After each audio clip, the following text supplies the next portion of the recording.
Hello, welcome to Financial Management. My name is Carol Leggio and I'm the faculty member of this particular class. This semester we're going to be using what I call the HV book. It's because I can't pronounce the author's name very well.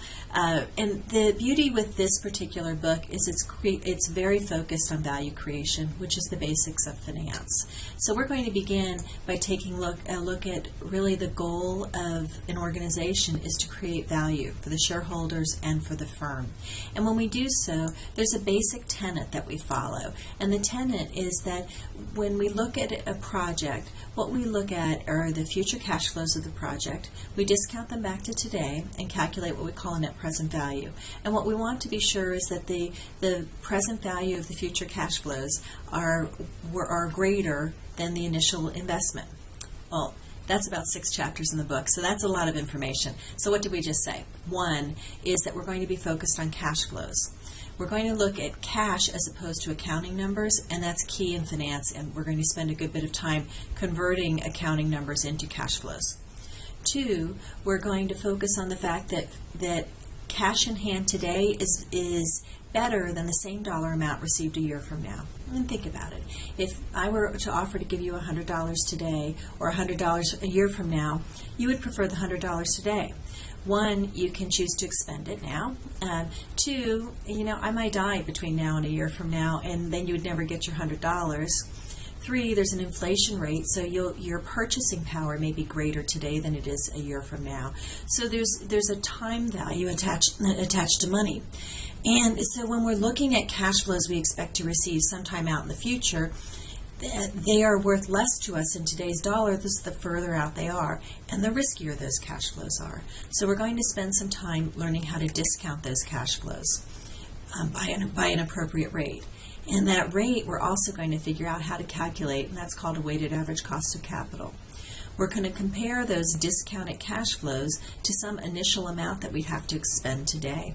And then we're going to learn to use a variety of techniques, one of them being the net present value to assess a project. So what matters with net present value? Cash as opposed to accounting numbers, a discount rate, which we call the WACC, or the weighted average cost of capital, and then a method for assessment. And there's a variety of methods we're going to talk about. The most important ones are the net present value, or the NPV, and the IRR. Now, for financial concepts, there's a variety of other components that come into play here. How much debt should a company hold? It's not unlike decisions that we make. How much debt should we carry, and what size mortgage can we afford, and how much can we expend on leases or on borrowing for automobiles? So how much can we afford on a line of credit, on our credit cards? Those same decisions we make personally, companies make as well. So what's their optimal mix of debt and equity financing? Should they merge? And if they do decide to merge, is there value created? Are conglomerate mergers good? Bringing together different types of companies, and does that create value for shareholders? Do we have a competitive advantage in our industry, and are there barriers to entry that will keep others out? Should we think about international opportunities for our organization? Does it benefit for us to have a business over in Asia, or a manufacturing facility? And what are the risks attached to that, whether it's currency exchange rates or country risk, because there might be some instability in countries that we're considering doing business in the future. We're also going to talk about funding projects.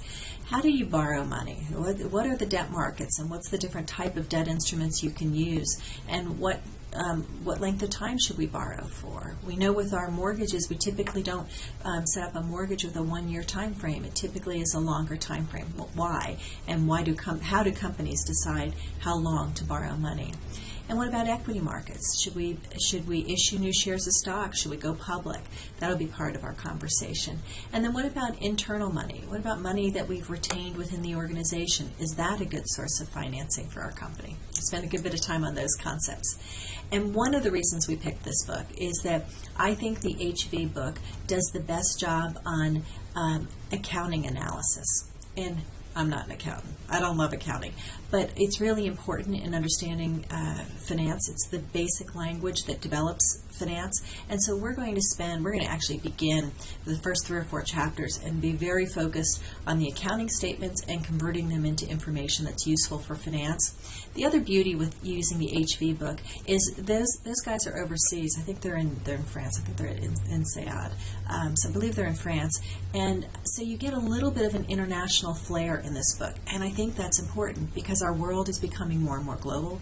Our financial systems are becoming more global, and taking this course and having that perspective, I think, will create long-term value for you.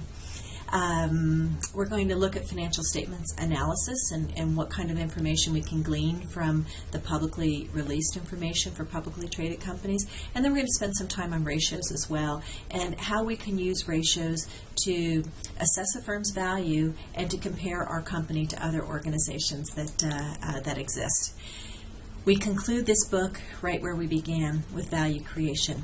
What is the goal of an organization? It's to create value for its shareholders and its investors. And how do we think about value creation? Well, that's how we're going to conclude. We're ready to begin.